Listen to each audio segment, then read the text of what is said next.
my first concern was that you'd had a stroke. I was concerned that you had a stroke. And when blood flow is cut off, whether it be to the brain or to the heart, seconds matter. Hello, family. I'm T.D. Jakes, and I'm the host of Next Chapter. And who knows what the next chapter will be? Sometimes there are sudden changes, and the changes are disruptive and not anticipated. Have you considered the possibilities of what can happen in your life? I've got a very, very knowledgeable and special guest that I'm excited to share with you and to share his knowledge, his wisdom, and his perspectives, which I find to be very unique in the person of Dr. Daryl Amos. Welcome.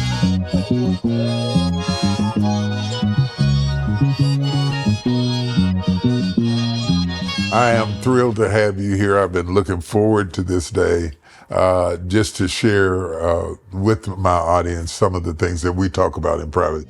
Chapter number 1, becoming a doctor.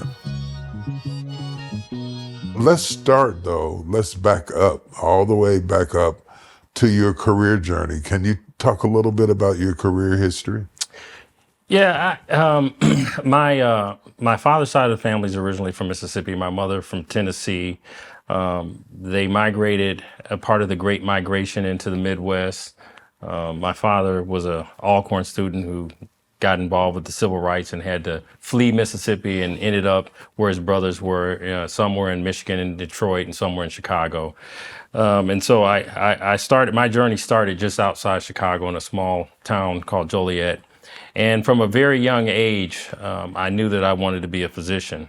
My grandmother always told a story, which I don't know how true it is. She said that one day she was outside the church and one of the deacons ran to her and told her that he had watched me turn muddy water clear and that he knew that I had some special gift. And so from that time, though, from a very young age, I knew that I wanted to be a physician. You know, when you think about that desire, talk a little bit more about how you made your desire become a reality. Because I remember growing up in school and they'd always ask all of us, what do you want to be when you grow up? And some said firemen, some said engineers, and very few people followed through that journey all the way to the end. So tell us about your education, your background, the schools you went to, that sort of thing. So I'm a mixture of different, we spent 6 years in the Chicago area. My father took a job with the Dow Chemical Company. We moved to Midland, Michigan, which if you grow up in Michigan, people hold their hand up. And the Tri-Cities, Saginaw is where Stevie Wonder and Draymond Green are from. Yes. Bay City, I think Madonna's from there. And then there's a little Midland where I grew up. And we spent some time in Midland. Then I spent 4 years in upstate New York. That was a very tough school system.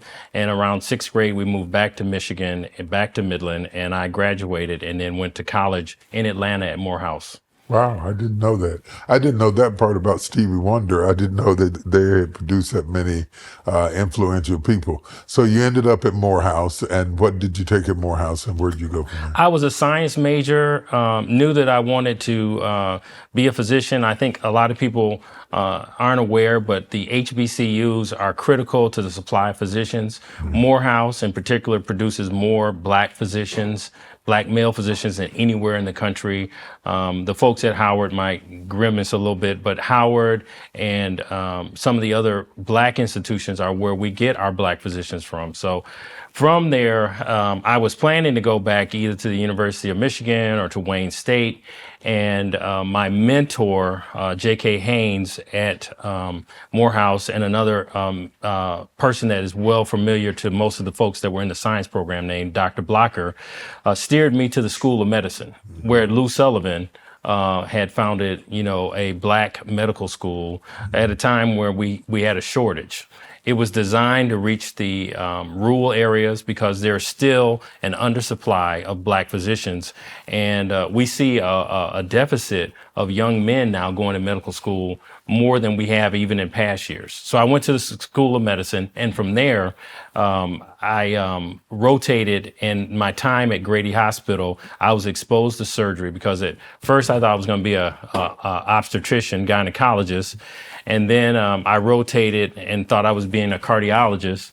And when I got to the surgical rotation, there was an attitude that I didn't belong. And all you have to do to spur me along is tell me I can't do something. And that's what I want to do. And so I ended up deciding to take the route of surgery. And I went to the University of Mississippi, Ole Miss in Jackson. And I did my 5 years of general surgery training there and made it back to Atlanta and then to Dallas, where I did a fellowship in critical care. And John Hopkins is somewhere in your story too. Mark Jenkins. Mark Jenkins. Yeah, okay. he's a John Hopkins guy. I went to the med school and then went to Ole Miss and got very good training in Mississippi. I will tell you, people used to sleep on it, but the trauma center there was the only level 1 in the state. And a very famous doctor, Dr. Hardy, who was very instrumental in bringing African-American surgeons to the forefront of the community, the surgical community, was there. And that's where Medgar Evers was operated on when he was shot. That's where the first heart transplant was attempted. It was a primate heart, but it was attempted on a black man, and he had notoriety for that. The actual successful heart transplant that we talk about happened in South Africa with a physician named Christian Bernard. But I share that story because my intern year, we were in there and we were operating, and the chest was open, and they asked me where was the first heart transplant. And when I said South Africa, Christian Bernard, the room went silent. Chapter number 2, diversity in medicine. To our listening audience, this is more than a matter of DEI, and you work on more people than black people. You work on anybody that comes along.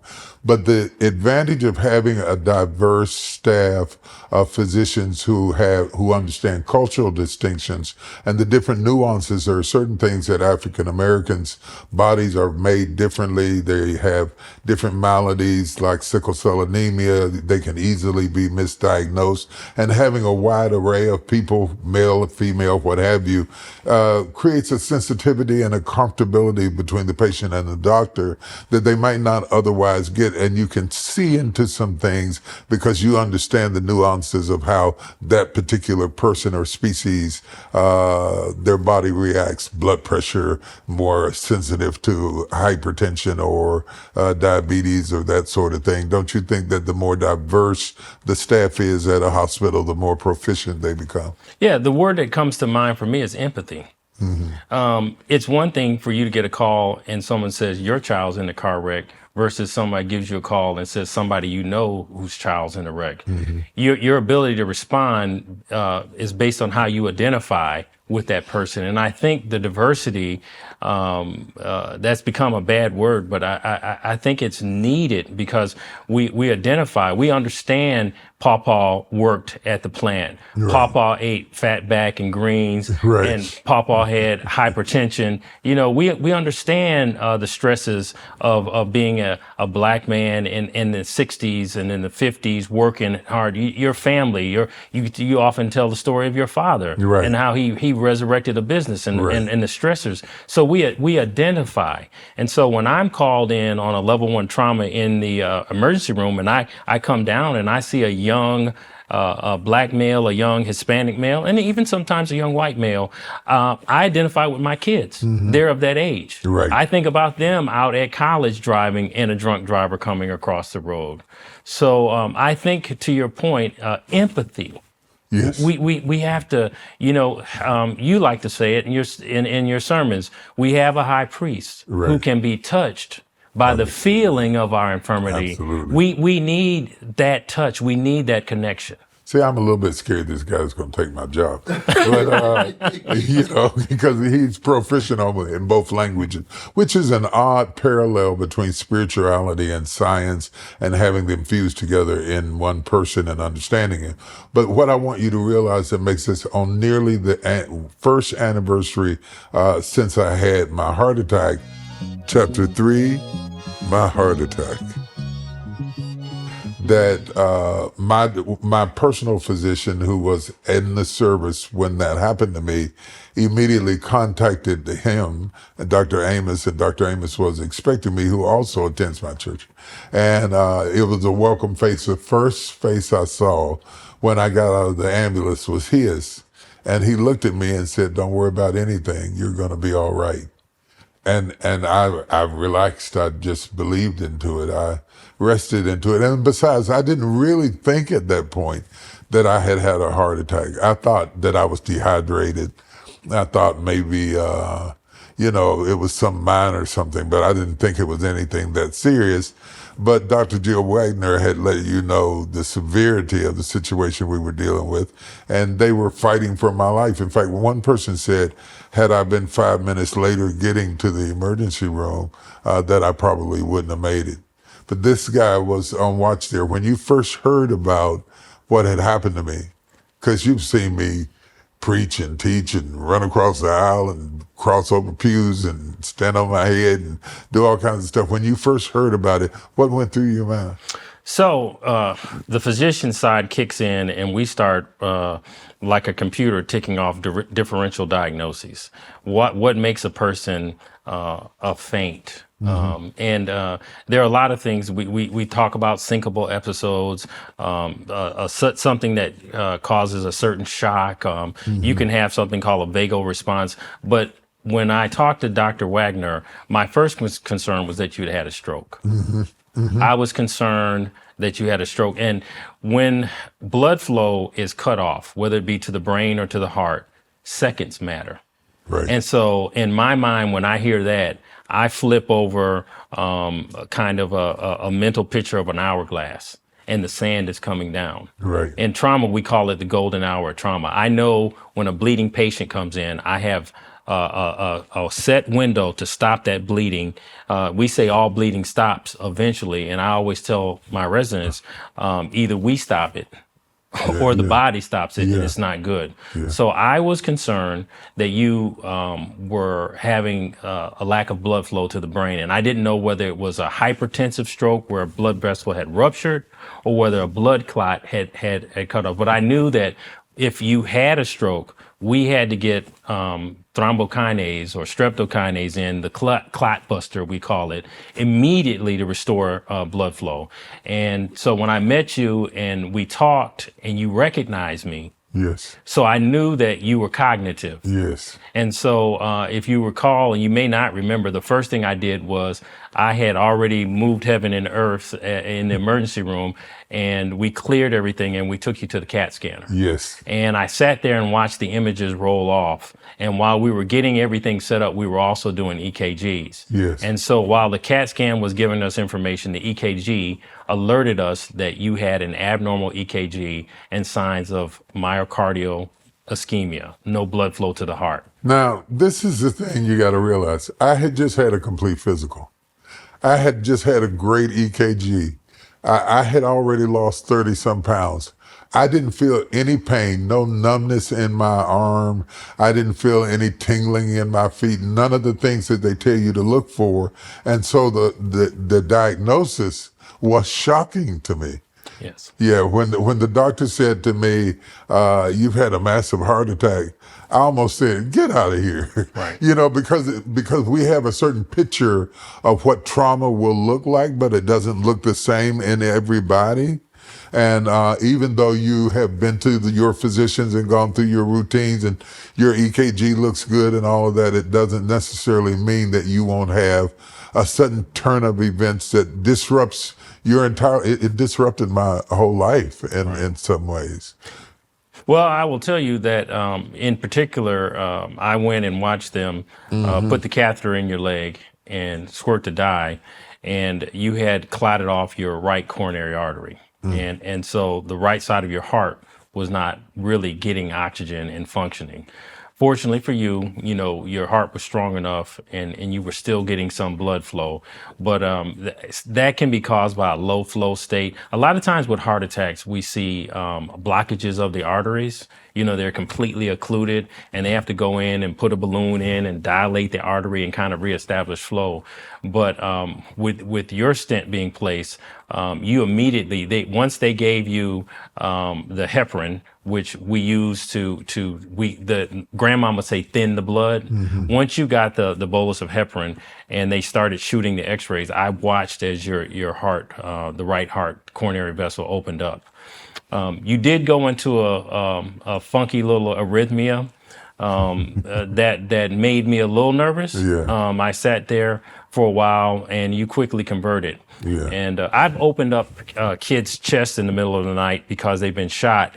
And I can tell you that when you touch the heart or you hold the heart, it's very sensitive. It will fibrillate and kind of the coordination of its contractions get off. And that's what you experience when we say an arrhythmia. Because I think a lot of people think that when they say that Lamar Hamlin had a heart attack, he didn't have the event that you had. He took a shot to the chest, which threw off the rhythm of his chest. And so now the heart is not coordinated in its contraction. We say in medicine, we call it the lub-dub, where the ventricles contract and relax, and then the atrium contract and relax.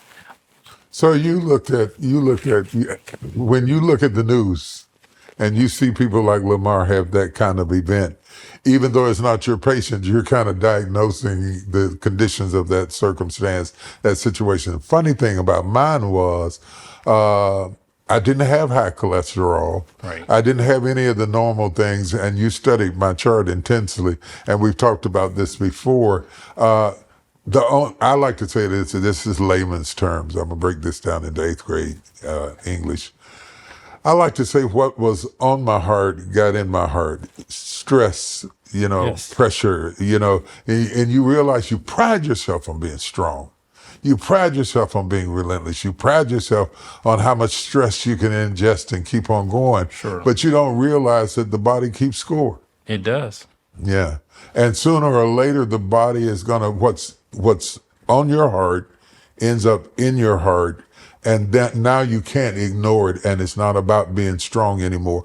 You talk to me a little bit about the normal old way of handling a patient like me coming in, breaking through the rib cage, taking out the heart, doing all of that. But because of modern technology, I didn't have any stitches. They didn't break my rib cage. They didn't take my heart out. None of that happened. They went in through my wrist.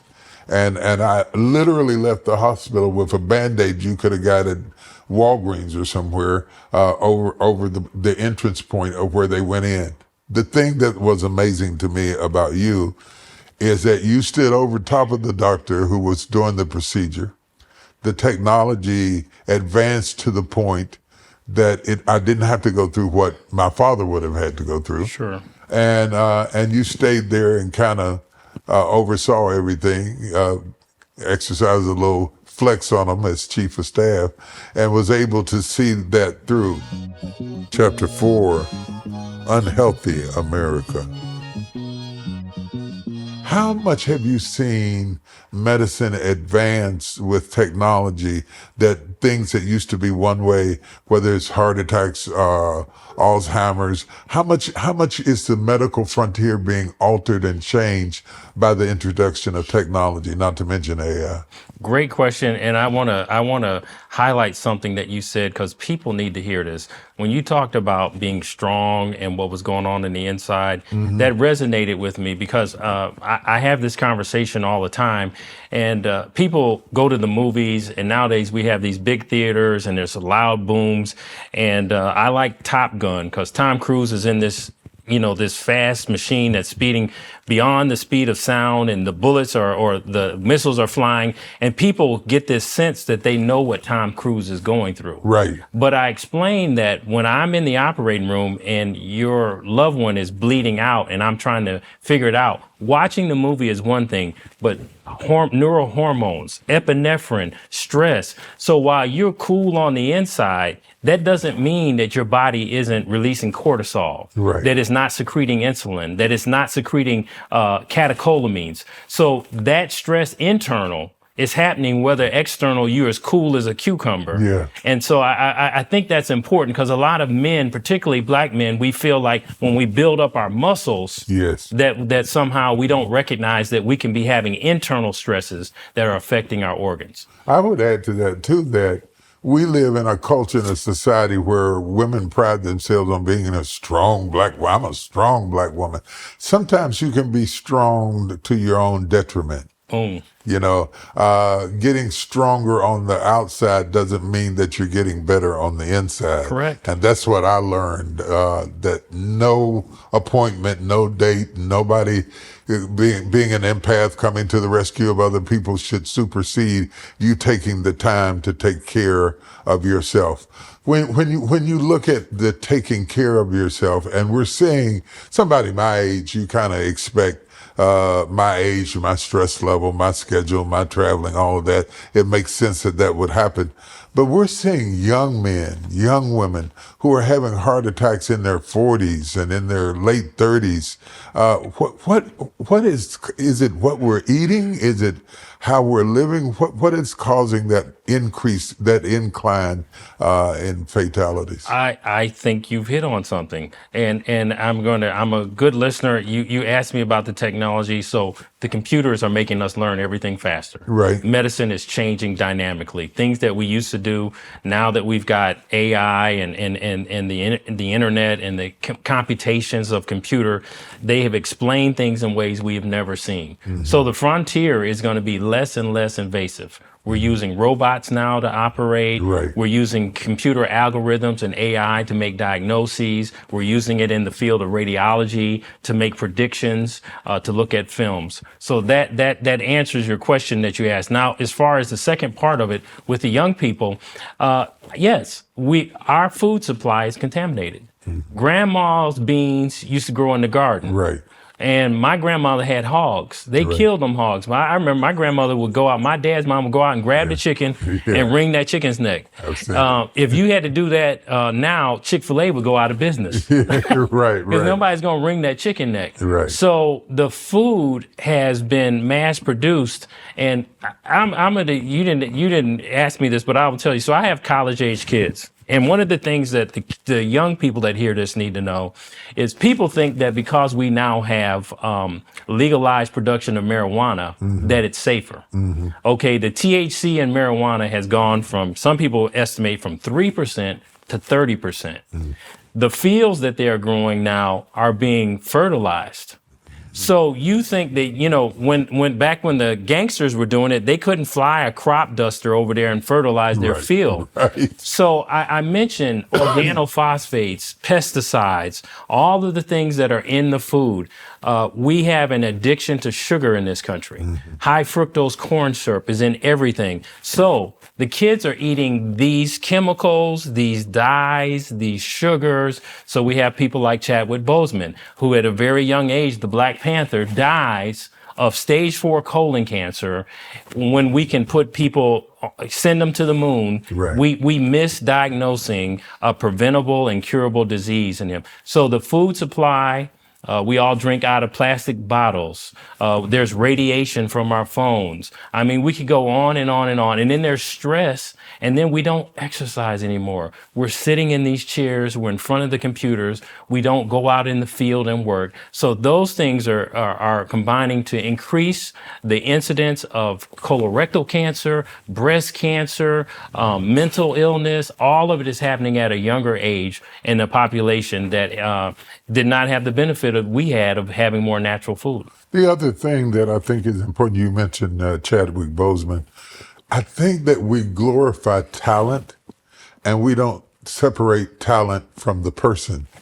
And because he was so extremely talented, Correct. Extremely gifted, extremely promising, that sometimes talent can be a distraction from healthcare and taking care of yourself, and you lean into your talent, but you don't understand that health is the new wealth.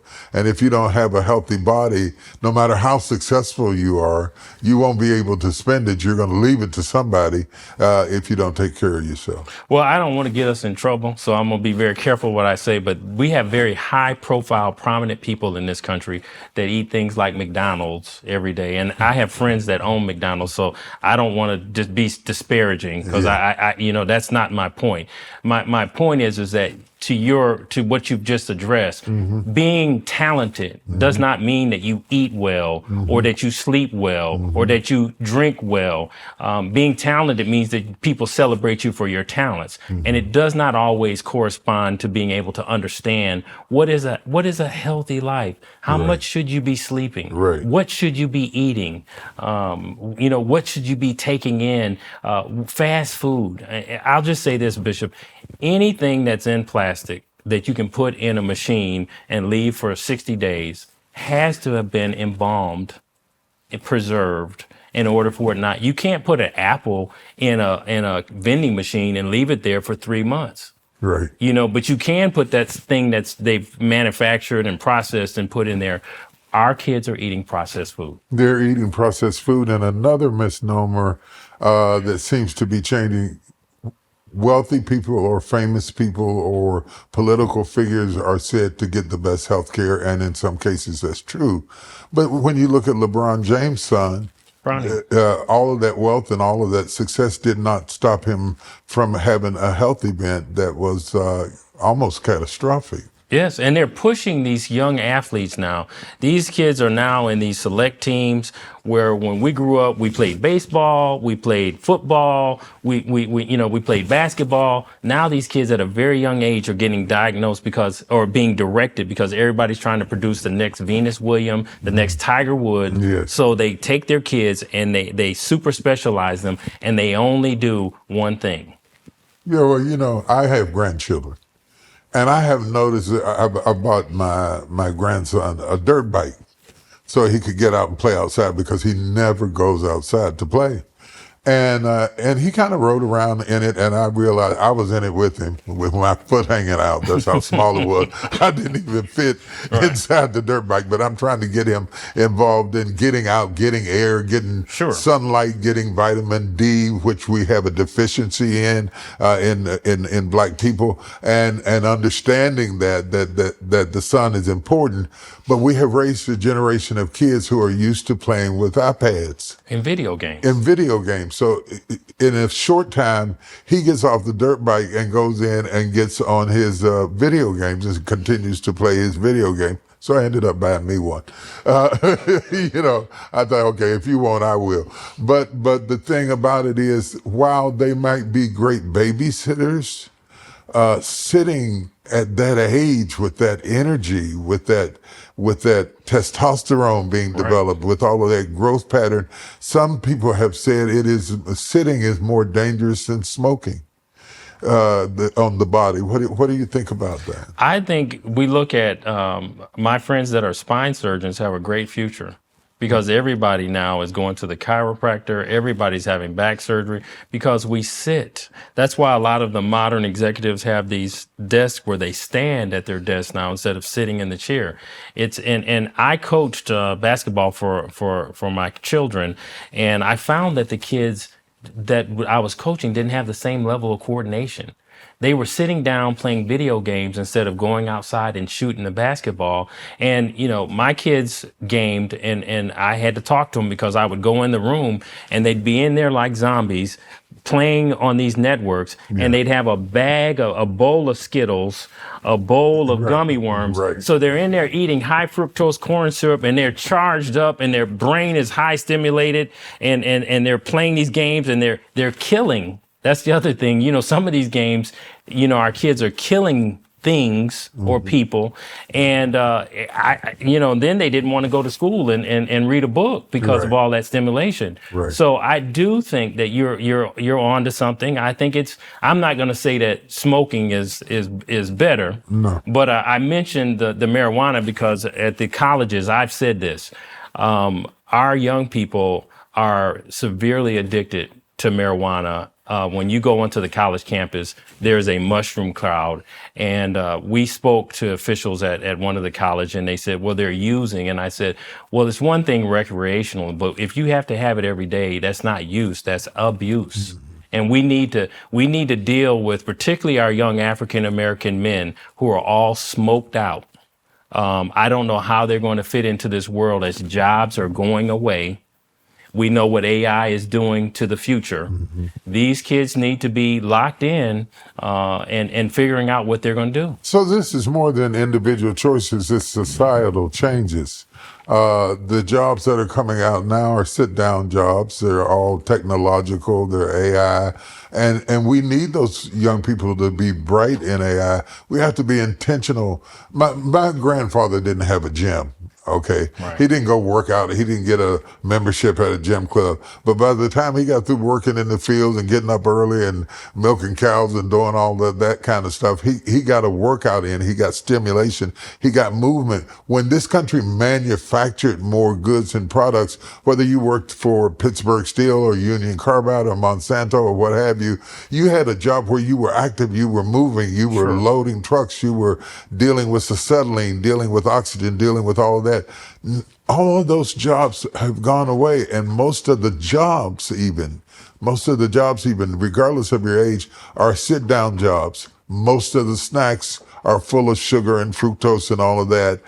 I think it even has something to do with Alzheimer's. Talk to us a little bit about that, because that is rampant in our community. There is a growing community of people that believe that sugar metabolism is all things evil is connected to Alzheimer's. It affects the brain. We know it affects the kidneys. It affects the pancreas. It affects the heart. When you eat too much sugar, you make fat. When you have big loads of insulin secreted, you can't lose fat for at least 10 hours. Right. This is 10 hours? 10 hours, because insulin is what they call an anabolic steroid. It stores. A catabolic steroid is increasing the metabolism. Insulin causes, when your sugar is high and the body detects it, it secretes insulin, and insulin tells the body, store fat. And so once that you get a bolus of insulin, and most of the country is insulin resistant now because we're eating so much sugar, the insulin doesn't work as well. That's why the GLPs have caught fashion, because that's what they're doing. They make insulin more effective. GLPs? Yes. Explain what that is. Ozempic. Okay. Yeah. Okay. Those drugs. Yeah. Okay, what about Ozempic? Okay, I know it was originally created to help diabetic people, and now people are using it to lose weight, to help themselves. What's the real story on Ozempic and medications like that? What do we gain? What do we risk? Being obese is a problem, so you do want to lose weight, but at what expense? Well, I think that it's going to take some time for us to fully understand all of the risks that were associated with these drugs that were being developed. We know that they function hormonally. Obesity is a disease. It is a disease physiologically, and it is a disease psychologically. As you know, there are people that they have BMIs of 60 and 70 and 80, and they can't stop eating. So I think if you ask me, would I prefer to take a pill or a shot, inject myself, versus having half my stomach cut off or having my intestines rerouted, I would tell you that I think the pharmaceutical approach is less harmful. I do think that it's going to take some time before we understand how these drugs interact. Anytime you take a drug, there is going to be a positive effect, and there are going to be some side effects. And we try to balance to make sure. That's what chemotherapy is. Chemotherapy is an attempt to kill the cells that are bad without killing all the cells that are good. So I think that the verdict is not out. They are developing now. Ozempic was the first generation. We got Mounjaro, which was the second generation. And now pharma is coming up with a third generation. And so man loves to tinker. Right. And we'll have to wait and see where this falls out. And we all want to be thin. Yeah. Everybody wants to be thin. But not exercise. Yeah, but not exercise. Right. We want to be strong and not go to the gym. Right. Exactly. That's the problem. And so that's an opportunity for us to really rethink how we handle it. It's less invasive than the surgeries you talked about, cutting your stomach out and that sort of thing. But it might have side effects, and side effects are not limited to the infusion of diverse types of medications. It also includes supplements. Right. So some of us are mixing supplements with prescribed medications, not realizing that it's all going into the same body and releasing different things, and it has different effects. And we're not talking to doctors. I am forever texting Dr. Jill with with pictures of some supplement I've discovered or something I saw, and seeing if it's going to be harmful or disagree with other things that I'm doing and taking. And I think having that expert advice and leaning on it is very important. I don't think most of the supplements that are out there have even been FDA approved. Right. And I don't know what factory. You go into the store and you buy something in a health store. Where was it produced? Was it produced in this country, out of this country? What was the methods to make sure that it was biologically appropriate, that it was a sanitary place that it produced? Anybody can get in and say, if you take, and this is the danger of social media. You know this. Once you start thumbing and they get an algorithm on you, all of a sudden you start having the guys saying, you don't have to have that back pain. Yeah. Take this medicine, and it's no one is regulating that industry now. Right. And the danger with that, my first doctor when I came to Dallas said to me, anytime you have to advertise the medication real hard, it probably doesn't work. I was golfing with a gentleman, and he was querying me during the course, and he was saying, well, what about this? And what about that? And I kept telling him, well, tuna's made in a can is not, tuna's got mercury in it. And he was like, I thought that was healthy. And he says, well, I go in and I take these protein bars. And I said, well, the protein doesn't really, help you like you think it does. The body doesn't really take it in. And by the time we got to about the fourth hole, he says, what can I eat? Right. It is frustrating. It's frustrating. And the other thing that I'm seeing a lot of is prostate cancer, colon cancer. A lot of times we can eat the right things, but if our intestines are not able to extract the nutrients out of it, that can be harmful too. Look at all the men that died of prostate cancer recently. Look at a very famous football player that we both have run into that just recently had his entire bladder removed. Yeah. As you already pointed out, younger, more severe, more aggressive. It's got to be the food. Yeah. That's what's changed. Yeah. We haven't changed, hundreds of years, we haven't changed. It's the environment, it's the level of stress, and it's the food that we're eating. So it's been said that watching short form videos affects the brain, diminishes the brain more than drinking alcohol. So I have not read scientific studies that I could use to validate that, but this is what I will say. I think we know that things that cause you to get excited and capture your attention, particularly in young kids, when we talk about ADHD, we see that a lot of our young Black kids are diagnosed with that. We know that these kids that are playing videos can't hold attention span. We know that if you don't learn to read at a very young age, it's very hard to learn to be a disciplined reader later on in life. And the thing that I think is fascinating about this is the culture, the media culture is driving towards shorter clips. I was just recently on vacation, and I could tell you the person because I know you know who they are. But they were telling me about their business and that they had to come off of their blogging because they were using YouTube format, and YouTube was trying to compete with TikTok, and they wanted shorter formats and shorter clips. I think they're more addictive. Yes. I think they're more, and you know this, if you go to bed and you open up a novel or you open up the Bible, you might fall asleep in 20 minutes. But if you get on Instagram or TikTok, man, you'll look up, it's 3 or 4 o'clock in the morning. Right. I'll tell you, I think Netflix and all that, once you get on a show, and you can't cut it off. Right. You will sit up there and spend 6 hours trying to get to the end. We used to have to wait until the next week to see what Batman and Robin did. Now we don't have to tune. We just keep watching over and over again. I think you should stop talking about me like that. This is my show. Just stop talking about me like that. I found myself up at 3 o'clock in the morning just going from one to the other in a sequel of stories when I should have been sleeping. Right. They hang the cliffhanger, and my wife would go, one more. Let's watch one more. Each one would end in a cliffhanger, and you got to go to the next. Right. Chapter 5, Trusting Doctors. There has been a love-hate relationship between our culture and doctors and medicine. Some cynicism, and not just now, not just our culture, but a lot of cultures, where people are allowing people to make medical decisions who do not have medical backgrounds. I think from the African American perspective, or black, or however you want to phrase whatever the common term is in your community for that, our history with doctors has not always been good. And so from generation to generation, there's a skepticism passed down, the Tuskegee experiments and all of that kind of stuff. How do we begin to rebuild trust?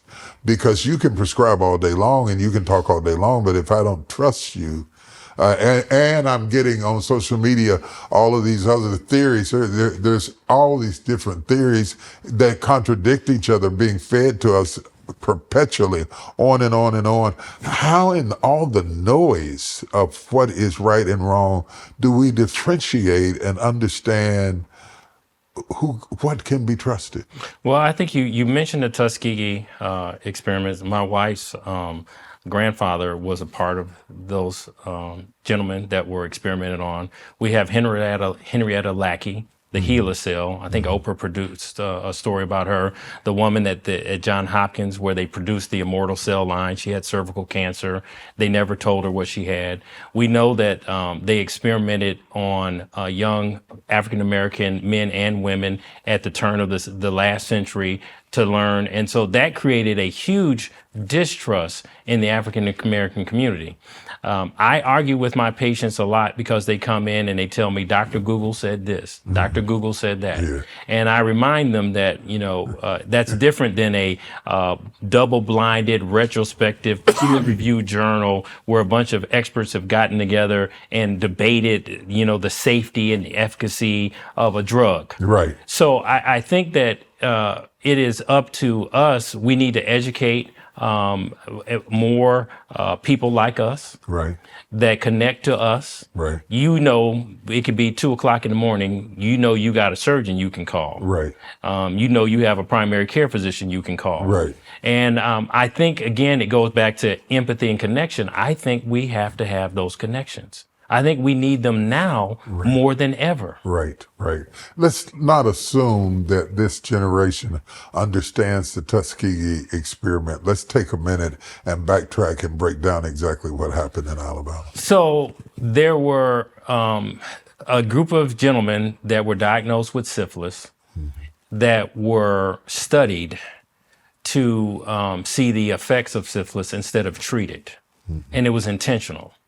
And I do research, and part of my certification for research is I have to go back and look at the Tuskegee experiments, what happened in Nuremberg when they found out what Hitler was doing. Hitler was experimenting on twins. He was operating on people. They put Russian soldiers in the cold to see how hypothermia affected the body. And so now we have all these laws and rules to try to protect people for that. But basically, black people were experimented on and not provided the health care in order to treat other people, other Americans, white Americans, with the information that was garnered from those experiments. I think, we're eradicating our history and altering our history to only show the best parts of us. But you actually learn more through your mistakes than you do through your successes. And just for the benefit, so that history doesn't repeat itself, we need to have some knowledge about that. And it's not just in America, it's also in Africa. They were experimented on all sorts of things we're doing through colonization. A lot of people have been used, as you talked about Hitler and all of the experiments that were done on various groups of people. Why isn't it true that we are not more united in speaking out and speaking up, since this is a common problem amongst poor people? Let's be honest. Right. Rich people are not experimented on like that. Why are we not more united in connecting with one another and pushing back and saying no? Because right now, it's not even a fight between humanity and science. we're letting people make decisions about our bodies who have no medical background at all. It's become more political than it Sure. has been medicine. Why are we not speaking up and speaking out about it? Well, one of the things I was reflecting on this coming in, isolation is a terrible thing. To be isolated, to be ostracized, to experience loneliness. You know, even the divine Godhead, there is Father, Son, and Holy Spirit. They are in community. The only thing that shook Jesus was when he knew that he was about to be separated from the Father. That broke him in the garden. Everything else he could handle. Death, he knocked it out. Disease, he knocked it out. But in those hours where he knew that he was going to be separated from the Father, he took 3 men with him and he said, could you not watch for 1 hour? And then when he hung on that cross, he said, Eli, Eli, lama sabachthani, why have you forsaken me? I think the isolation that we experience in our community has been extremely detrimental. We don't know who to talk to. We don't know who to trust. And I think when you look at what's going on in social media, all of these hoaxes, all of these death hoaxes. So-and-so died today. Right. No, they didn't. Right. So-and-so just did this. No, they didn't. Yeah. I think, and then now AI can put a picture of you, make you talk. Yeah, use and you your can voice. just say, and use your voice and say, I just went into the church and shot 5 people. And it would go all over the internet. Yes. And people would be trying to fact check it. Yeah, I've been dead 5 times, by the way. Okay, I have read in the paper I'm dead. This misinformation, disinformation, it is becoming harder and harder to separate the hamburger from the steak. How do we? I think what you're saying, what I hear you saying is the same thing that we advise people about building relationships with their bankers, building relationship with your doctors. Right. I think that not just coming in a crisis situation, you handle crisis and trauma in emergency rooms and all that sort of thing, but we need to wait. We don't need to wait till the house burns down to call the fire department. Right. We have to have those relationships. We were built for community.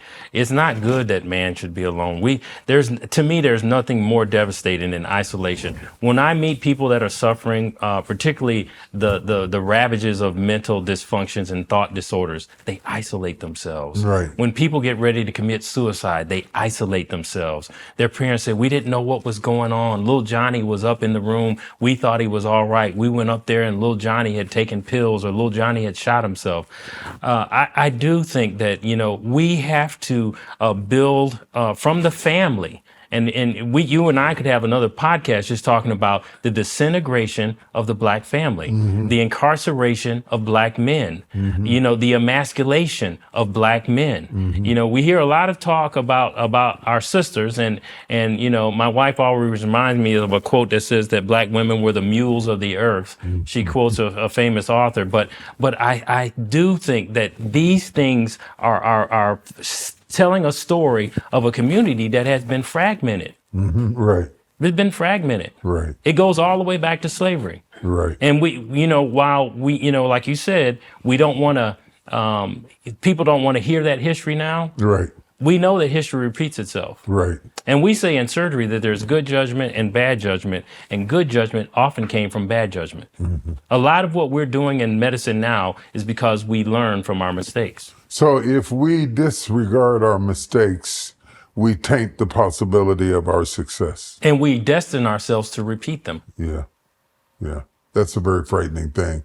So what do you think about the post, the Brownie post, and give me your insight on that situation? We know that you can hide behind an alias name and say all kinds of things about people, and no one even knows who you are. Right. So everybody becomes an expert on the internet and in social media. There is a lot of information and misinformation about the vaccine going around. What I will say is, and I said this to some of the guys I went to college, I remember when you used to go down to that store in the hood with a little house and knock on the door and buy you a dime bag, and you didn't know who produced it, what was in it, and now all of a sudden you don't want to take a vaccine that has gone through a high degree of scientific scrutiny. You don't know what's in a bag of chocolate chip cookies. You don't know what's in the bag of potato chips. Look at the bag of potato chips and see when they start talking about potassium citrate and this chemical and that chemical. So I think that there's a lot of superstition that's not based in reality. I know a lot of people that took the COVID vaccine and that are fine. I know that my brother-in-law works at the CDC in Atlanta, and we recently had a man shoot up the CDC because he's blaming the vaccine for problems he has. I think this is one of the greatest problems facing this generation is how do we decipher what is true? How do we decide what is real? How do we distinguish AI from reality? Yes, it's amazing because as it has become more perfected, it becomes more and more difficult, especially for a non-professional to be able to detect it. I know you can't diagnose a patient you haven't seen, but allegedly, the symptoms with our current president, President Trump, where his ankles are swelling and he's stumbling from time to time. Just from an observer's point of view, what type of what do the symptoms make you concerned? If he came in to you to treat him, what would you check first? I would do a broad metabolic panel. I would do a very thorough interrogation of electrolytes, hormones, levels in him. We know it's very public that he has a horrible diet. We know that he technically is obese. I saw just the other day a picture of him in the Oval Office where he twitched his shoulder, and people are speculating on what's going on. He doesn't look healthy. He doesn't look healthy. What about the marks on his hand? They attributed that to, I believe he was on blood thinners, and I believe that maybe he had some, what we call ecchymosis from it. I think the swelling in his legs may have been correlated with it. It happens as you get older, as you know, things start not working well. So yeah, I can't speculate on what he had. And this is the thing, it's a great question because this person that we're talking about has been the chief trumpeter of a term called fake news and has created obscurity and confusion and a lack of clarity to where people don't know what they're watching on the news is true. You turn on one channel and you hear one thing, you turn on another channel, and it's like that was a different event, and they're talking about the same event. Yeah, that's why I was reluctant to bring it up, because even as you scroll and you read about all of these things, you don't know how much is true and how much is fiction. But these are reports that have been validated or passed through the media, not just social media. And I was wondering, for other people who are experiencing similar maladies, and swelling of the ankles is extremely swollen, the discoloration on the hand and so forth and so on, what would be the first place you would check, and what should they be asking or telling their doctors about their condition? They need to look at their medications and to see, and you know this, medications, when you take a lot of them, they interact with each other. Yes. And every medication has a good side and a side effect. Yes. So, but I would remind people that President Trump took the vaccine, President Obama took the vaccine, President Biden took the vaccine. There are a whole lot of people that have taken the vaccine that, so, you know, this whole fear that something horrible has happened. I took the vaccine. I know you took the vaccine. We operated with the information that we had at the time. We made the best decision under those circumstances that we could. People were dying everywhere. Yeah. And the death rate has gone way down. Sure it has. Even though there are exceptions to every medication. Sure. Sometimes when they get through describing what the medication cured, and then they start talking about the side effects, I'm not sure whether the side effects aren't worse than the thing you're trying to cure. Sure. And then when you mix them with other medications that are in your body, those medications start fighting against each other. But I thought this is a primary figure in our country who is going through a malady right in front of our face. And I just wondered, as a physician and as a professional, where you would start the search. So thank you for sharing that with us. Chapter 6, Prevent Health Issues. When you think about solutions, we've talked about the problems, we've talked about the maladies, we've talked about the health impairments. Let's talk about the solutions. What are some of the things that we can do, little small things that have large impacts on our health before we have heart attacks, before we have dementia, before we have those sorts of things? What are some things that we can put into practice, like sleep habits, eating the right things, that we can begin to do to be intentional about preserving this body? You only get one. Right. Yeah. I think number one, I tell everybody, read what you eat. Look, just look at what you're eating. You know, they make them write it on the box. So look at what you're eating. People use the internet for everything. There's a lot of information out there on the internet about what you're eating. I think children have to be brought up in an environment where they're presented healthy food. Right. It's criminal what we've been giving the kids in the schools. Right. You know, high carb diets with sugar and processed food. So I think it starts, one of the things that we implemented in our family, and I'm so grateful, and I give my wife credit for it, we made the kids sit down and eat with us. We're so busy. Right. You know this. Right. You know, important people that are we're so busy, we miss that time.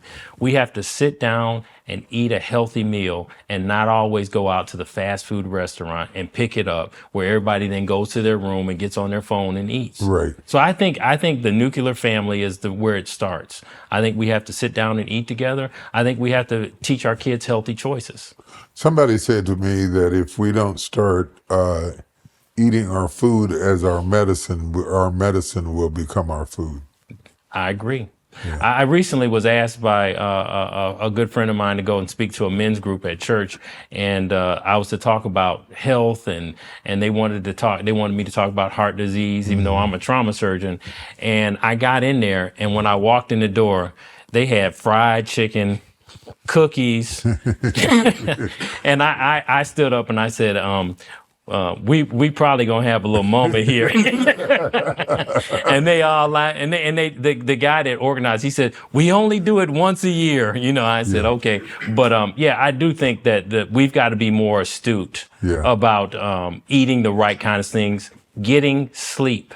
Nobody sleeps anymore, Bishop. Right. People go and they take pills to go to sleep. They go to therapists to learn how to sleep. They're doing everything because we no longer sleep anymore. What can we do about that? Well, you know, I think all this electronic stimulation is part of the reason our lives are so busy. We can't, you should be one to be able to talk. How do you cut your brain off? How do you withdraw? I use my phone when I'm on call and I go to work mode so that I don't get these pings and these bings, because nowadays through that electronic thing that we hold in our hand, everybody has access to us 24 hours. You used to could go up and go for a walk and nobody could get to you. Right. You could just go talk to God and spend a few, times in prayer and go back to, now everywhere we go, we're getting pinged and binged and people are coming at us. Yeah, and our attention span is decreasing. It has. We went from the big screen movies to shorter stories told on television, to Facebook, which gave you a space for longer content, to Instagram, which is shorter content, to TikTok, which is even shorter content. So our attention span is it's literally withering our brain. And I will admit, I'll be honest, I slept for a long time with my phone by my bed. The first thing I did as soon as I opened my eyes was reach for my phone to see what was going on. And I have started being more intentional about getting up and stretching and moving and going out and getting some sunlight and doing some other things and getting new regimens and breaking those habits. It's like breaking an addiction. Sure it is. It's really an addiction. And so far as the screen is concerned, the body doesn't know to go to sleep when you're watching screens right up to bedtime and in the bed while you're in the bed. And I've been guilty of that too. But those are some of the small changes that we can do to make things better. And finding doctors like yourself who care. One of the things that I said to our producer, one of the things that really touched my heart is how you stayed way beyond your shift, 24 hours, and did not leave until I was out of danger. that kind of thing is born out of compassion, empathy, and relationship. And there are people out there in the hospitals who really do care. They're not just there for the paycheck. There are people out there who really do care. But our relationship started before the crisis. Right. And building those relationships makes me not a number, not an insurance claim, brings back the dignity of being a person. Right. I've seen some people that put pictures of their loved ones who were in ICU on the counter just so that the technicians could remember this Human being. Yeah, this is a human being. This is a person who had a life, because sometimes when you do that all day, you become hardened to the fact that they are real people. But you, my friend, are real people. Well, I appreciate that.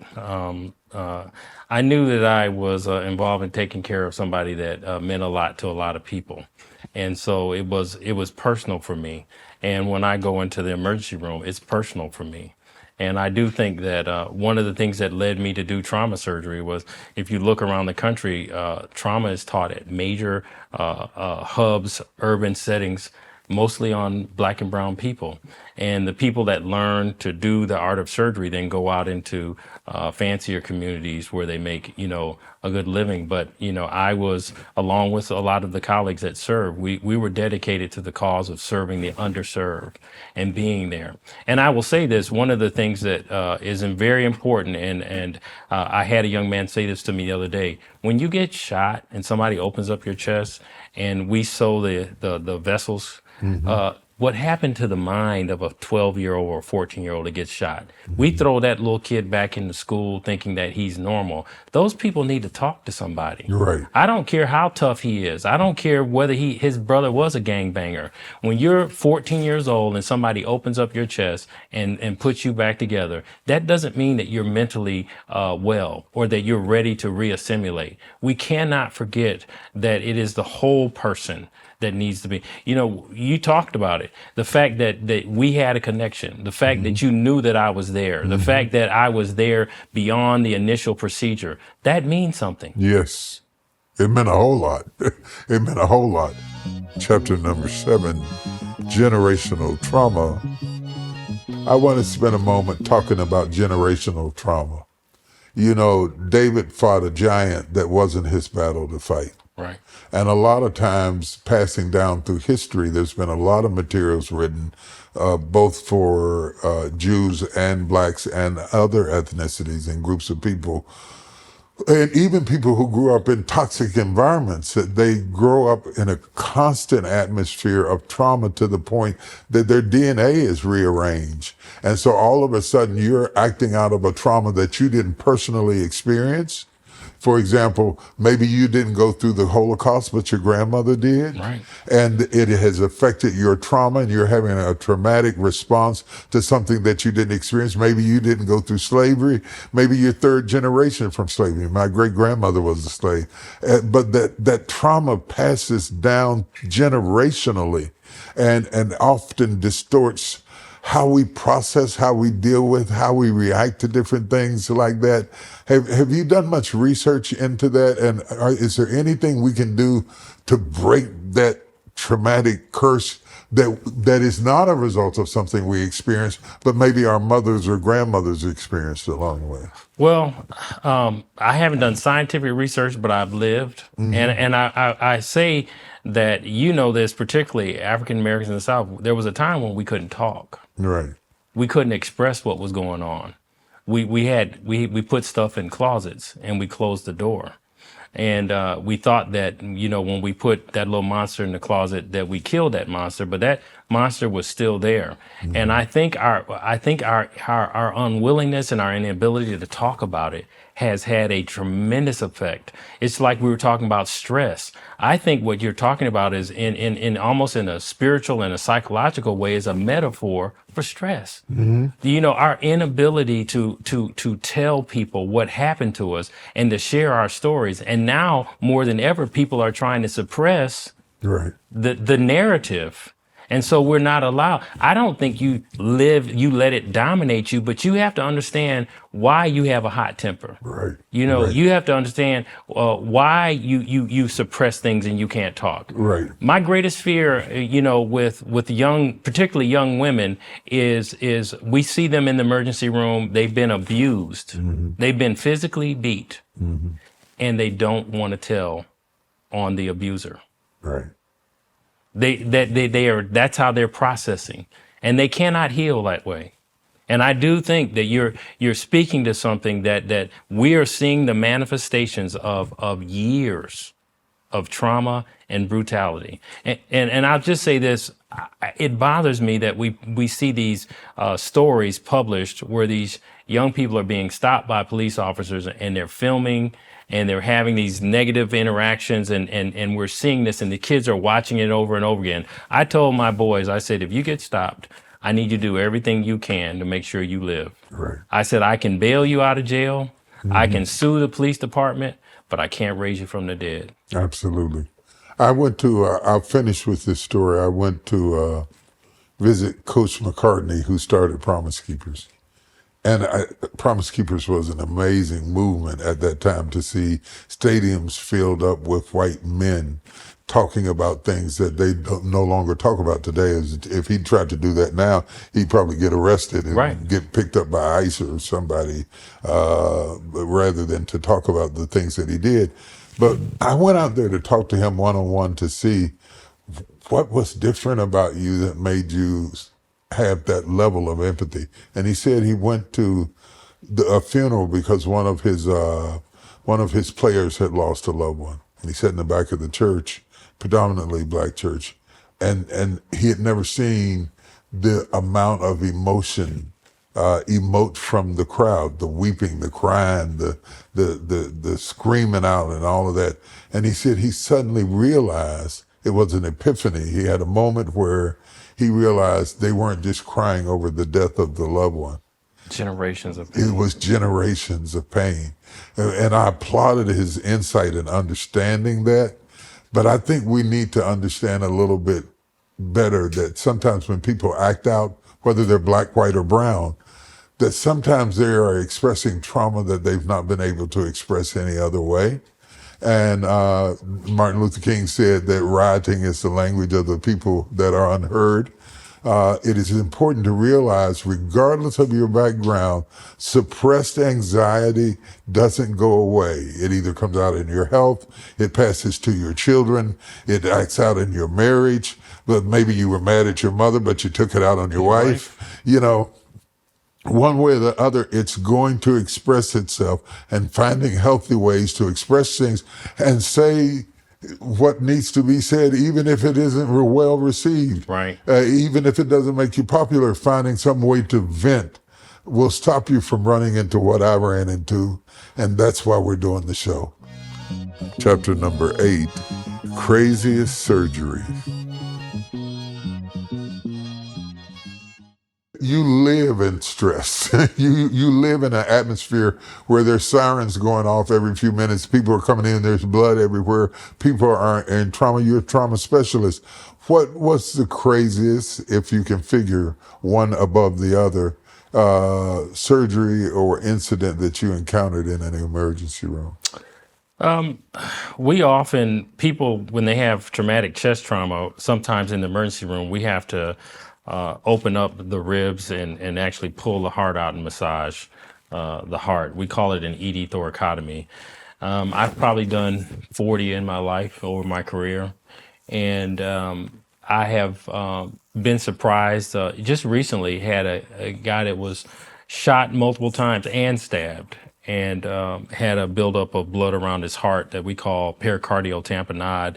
It stops the heart from contracting. I took him up to the operating room immediately, opened up his sternum, opened up his pericardium, released the blood, and we were able to save there was a time when that would have been a fatal injury. Wow. But I've seen people shot with crossbows where the bow went through the chest and barely missed one of the major vessels, and we were able to get in and open up the chest and remove the arrow without unleashing a torrent of blood.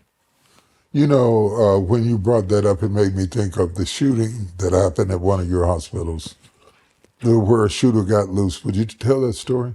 Yeah, my hospital always gets nervous when we tell it because of the litigious society we live in. But I can share what was public information is we had a gentleman who was visiting a patient in the hospital, and it was his baby mama. They got into an altercation, and so when people went to her rescue, he was armed. He had a ankle bracelet on. There's a new law that Governor Abbott signed into effect based on that incident, and he ended up killing 2 employees. This active shooter thing we just had in Minnesota just the other day, a young person in their 20s go in there and kill 2 children and wounded. I think there was a total of 14 injured. And it reminds me of what happened in Sandy Hook, which was one of the most devastating events that we've ever experienced in this country.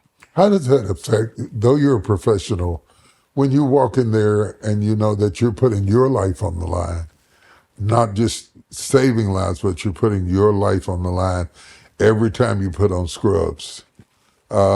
How does that affect you, and how do you spell relief? Well, it's a great question. I thought, like you were saying, that I was okay because I'm fairly stoic. I think you called me Vulcan at one point in time. Don't tell me. Don't tell me. I'm very stoic, but I think internally, I found out I was grinding my teeth at night. Right. And I still have my wisdom teeth. I've cracked several of them. And so I realized that my stress was being manifested at night by the grinding of my teeth. And now the dentist had to make me a bite block. So when I sleep, I put in a guard for my teeth because I'm cracking my teeth. But reading and playing my saxophone and reading are things that I do. I veg out. Music is a great way. Music is powerful. Yeah, it's a great way of dealing with stress. Thank you very much. Thank you. It was a pleasure and a privilege. Listen, I am so excited that you took the time to spend with my friend and physician and maybe pick up some information that would help you to realize the significance of the times that we're living in, that you would allow yourself to have this moment with us is very, very important.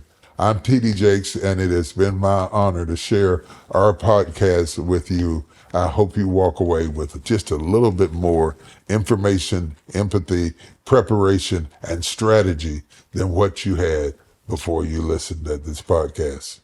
Make every moment count. Hey, everybody, I want to take this time to thank you for watching the Next Chapter podcast.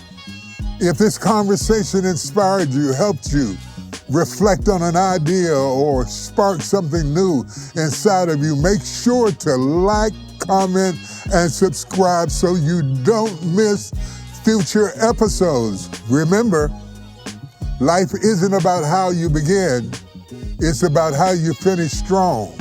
So start your next chapter with us right here every week.